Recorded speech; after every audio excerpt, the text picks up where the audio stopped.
ಹೆಂಗಸರು ಮುಟ್ಟಾದಾಗ 5ನೇ ದಿನಕ್ಕೆ ಪೂಜೆ ಮಾಡಬಹುದಾ? ಮುಟ್ಟಿನ ಸಮಯದಲ್ಲಿ ಯಾವೆಲ್ಲ ನಿಯಮಗಳನ್ನು ತಪ್ಪದೇ ಪಾಲಿಸಬೇಕು? ಯಾವ ತಪ್ಪುಗಳನ್ನು ಮಾಡಲೇಬಾರದು? ಮುಟ್ಟಿನ ಸಮಯದಲ್ಲಿ ಹೆಂಗಸರು ಮನೆಯಲ್ಲಿ ಯಾವ ರೀತಿ ಇರಬೇಕೆಂದು ಈಗ ತಿಳಿಯೋಣ. ಪ್ರತಿ ತಿಂಗಳು ಸ್ತ್ರೀಯರು ಮುಟ್ಟಾಗುವುದು ಸಾಮಾನ್ಯ. ಆಗಿನ ಕಾಲದಲ್ಲಿ ಮುಟ್ಟಾದ ಸ್ತ್ರೀಯರು ಮನೆ ಒಳಗೆ ಬರುವಂತಿರಲಿಲ್ಲ.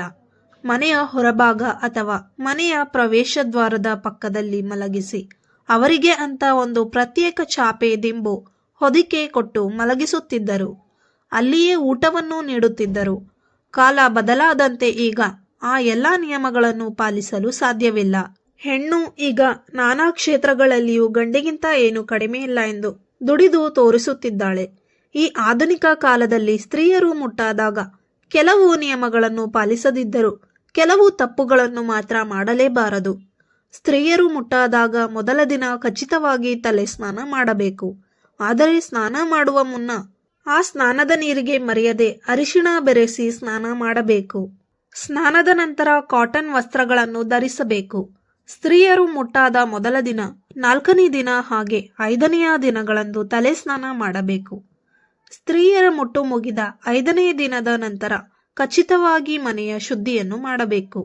ಇನ್ನು ಕೆಲವರಿಗೆ 6ನೇ ದಿನ 7ನೇ ದಿನವಾದರೂ ಮುಟ್ಟು ಮುಗಿದಿರುವುದಿಲ್ಲ. ಅಂಥವರು ಮುಟ್ಟು ನಿಂತ ದಿನ ಸ್ನಾನ ಮಾಡಿ ಮರುದಿನವಾದರೂ ಮನೆಯ ಶುದ್ಧಿ ಮಾಡಲೇಬೇಕು. ಮನೆಯ ಶುದ್ಧಿ ಮಾಡದೆ ದೇವರ ಪೂಜೆ ಅಥವಾ ಸೇವೆ ಮಾಡಿದರೆ ಆ ಮನೆಗೆ ದೇವತೆಗಳ ಅನುಗ್ರಹ ಸಿಗುವುದಿಲ್ಲ ಎಂದು ಶಾಸ್ತ್ರದಲ್ಲಿ ಹೇಳಲಾಗಿದೆ. ನಿತ್ಯವೂ ಮನೆಯಲ್ಲಿ ದೀಪಾರಾಧನೆ ಮಾಡುವ ಅಭ್ಯಾಸ ಇದ್ದೇ ಇರುತ್ತದೆ. ಆದರೆ ಮನೆಯ ಸ್ತ್ರೀ ಏನಾದರೂ ಮುಟ್ಟಾದರೆ ಮನೆಯ ಯಜಮಾನ ಅಥವಾ ಮನೆಯಲ್ಲಿ ಇರುವ ಹಿರಿಯರು, ಮಕ್ಕಳು ಆ ಮನೆಯಲ್ಲಿ ದೇವರ ಮುಂದೆ ದೀಪ ಬೆಳಗಿಸಬಹುದು. ಇದರಿಂದ ಯಾವುದೇ ತಪ್ಪಾಗುವುದಿಲ್ಲ. ಸ್ತ್ರೀಯರು ಮುಟ್ಟಾದ ಮೊದಲ 5ನೇ ದಿವಸ ನೀರಿಗೆ ಸ್ವಲ್ಪ ಕಲ್ಲುಪ್ಪು ಹಾಗೂ ಅರಿಶಿಣ ಬೆರೆಸಿ ಮನೆಯನ್ನು ಒರೆಸಿಕೊಳ್ಳಬೇಕು. ಆನಂತರ ಒಂದು ಚೊಂಬಿಗೆ ಅರಿಶಿಣದ ನೀರನ್ನು ಬೆರೆಸಿ ಆ ಅರಿಶಿಣದ ನೀರನ್ನು ಮನೆಯ ಎಲ್ಲಾ ಕಡೆ ಪ್ರೋಕ್ಷಣೆ ಮಾಡಬೇಕು. ಒಂದು ವೇಳೆ ಹಸುವಿನ ಗಂಜಲ ಸಿಕ್ಕಿದರೂ ಇದೇ ನಿಯಮವನ್ನು ಪಾಲಿಸಿ ಮನೆ ಶುದ್ಧಿಯನ್ನು ಕೂಡ ಮಾಡಬಹುದು. ಎಷ್ಟೋ ಜನರ ಮನೆಯ ಬಾಗಿಲಿಗೆ ದೃಷ್ಟಿ ಆಗಬಾರದು ಎಂದು ಕುಂಬಳಕಾಯಿ ಹಾಗೂ ಲೋಳೆ ರಸದ ಗಿಡವನ್ನು ಕಟ್ಟಿರುತ್ತಾರೆ. ಮುಟ್ಟಿನ ನಂತರ ಮನೆಯ ಶುದ್ಧಿ ಮಾಡಿದ ನಂತರ ಆ ಎಲ್ಲ ದೃಷ್ಟಿದೋಷ ದೂರ ಮಾಡುವ ವಸ್ತುಗಳನ್ನು ಬದಲಿಸಿದರೆ ಒಳ್ಳೆಯದು. ಹೀಗೆ ಮನೆಯನ್ನು ಸಂಪೂರ್ಣ ಶುದ್ಧಿ ಮಾಡಿದ ನಂತರ ನೀವು ಬಟ್ಟೆಗಳನ್ನು ಇಡುವ ಬೀರುವಿನ ಮೇಲೂ ಸಹ ಅರಿಶಿಣದ ನೀರು ಅಥವಾ ಗಂಜಳ ಪ್ರೋಕ್ಷಣೆಯನ್ನು ಮಾಡಬೇಕು. ಹೀಗೆ ಮಾಡಿದರೆ ಒಳಗಿರುವ ಬಟ್ಟೆಗಳೆಲ್ಲ ಶುದ್ಧಿಯಾಗುತ್ತದೆ. ನಂತರ ದೇವರ ಕೋಣೆಗೆ ಬಂದು ಶುದ್ಧ ನೀರಿನಿಂದ ಒರೆಸಿ ಅರಿಶಿಣದ ನೀರನ್ನು ಪ್ರೋಕ್ಷಣೆ ಮಾಡಿ ದೇವರ ಮುಂದೆ ದೀಪ ಬೆಳಗಿಸಬಹುದು. ದೇವರಿಗೆ ಭಕ್ತಿಯಿಂದ ಕೈ ಮುಗಿದು ಗೊತ್ತಿದ್ದೋ ಗೊತ್ತಿಲ್ಲದೆಯೋ ಮಾಡಿದ ತಪ್ಪುಗಳಿಗೆ ಕ್ಷಮೆ ಕೇಳಿ ನಮಸ್ಕಾರ ಮಾಡಿಕೊಳ್ಳಿ. ಆಗಿನ ಕಾಲದಲ್ಲಿ ಸ್ತ್ರೀಯರಾಗಲಿ ಪುರುಷರಾಗಲಿ ದೇಗುಲಗಳಿಗೆ ಹೋಗಬೇಕಾದರೆ ಸ್ನಾನ ಮಾಡಲು ನದಿಗಳಿಗೆ, ಕೆರೆಗಳಿಗೆ ಹೋಗಬೇಕಿತ್ತು.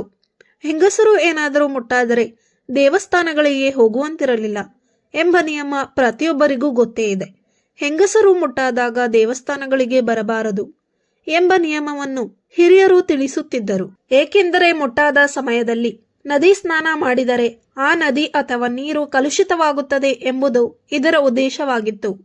ಸ್ತ್ರೀಯರು ಈಗಿನ ಕಾಲದಲ್ಲಿ, ಆಧುನಿಕ ಕಾಲದಲ್ಲಿ 4ನೇ ದಿನದ ಮುಟ್ಟು ಮುಗಿದ ಮೇಲೆ 5ನೇ ದಿನ ತಲೆ ಸ್ನಾನ ಮಾಡಿ ಮನೆಯನ್ನು ಶುದ್ಧಿ ಮಾಡಿ ದೇವರ ಮುಂದೆ ದೀಪ ಬೆಳಗಿಸಿ ದೇವಸ್ಥಾನಗಳಿಗೆ ಹೋಗಬಹುದು.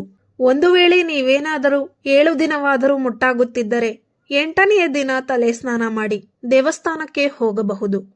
ಸ್ತ್ರೀಯರು ಮುಟ್ಟಾದ ಸಮಯದಲ್ಲಿ ಮನೆಯಲ್ಲಿ ಬೆಳೆದ ತುಳಸಿ ಗಿಡಕ್ಕೆ ನೀರನ್ನು ಅರ್ಪಿಸಬಾರದು. ನಿಮ್ಮ ಮನೆಯ ಅಥವಾ ಬೇರೆಯವರ ಮನೆಯ ತುಳಸಿಯನ್ನಾಗಲಿ ಯಾವುದೇ ಕಾರಣಕ್ಕೂ ಮುಟ್ಟಬಾರದು. ಕೇವಲ ತುಳಸಿ ಅಷ್ಟೇ ಅಲ್ಲದೆ ಯಾವುದೇ ದೈವ ವೃಕ್ಷ ಅಥವಾ ಗಿಡವನ್ನಾಗಲಿ ಸ್ಪರ್ಶ ಮಾಡುವಂತಿಲ್ಲ. ಮುಟ್ಟಿನ ಸಮಯದಲ್ಲಿ ತೂಕದ ವಸ್ತುಗಳನ್ನು ಎತ್ತುವುದು ಹಾಗೂ ಶ್ರಮದ ಕೆಲಸವನ್ನು ಮಾಡಬಾರದು. ಮುಟ್ಟಿನ ಸಮಯದಲ್ಲಿ ಮತ್ತೊಬ್ಬರ ಬಳಿ ತಾಂಬೂಲ ಸ್ವೀಕರಿಸುವುದು ಅಥವಾ ನೀಡುವುದು ಮಾಡಬಾರದು.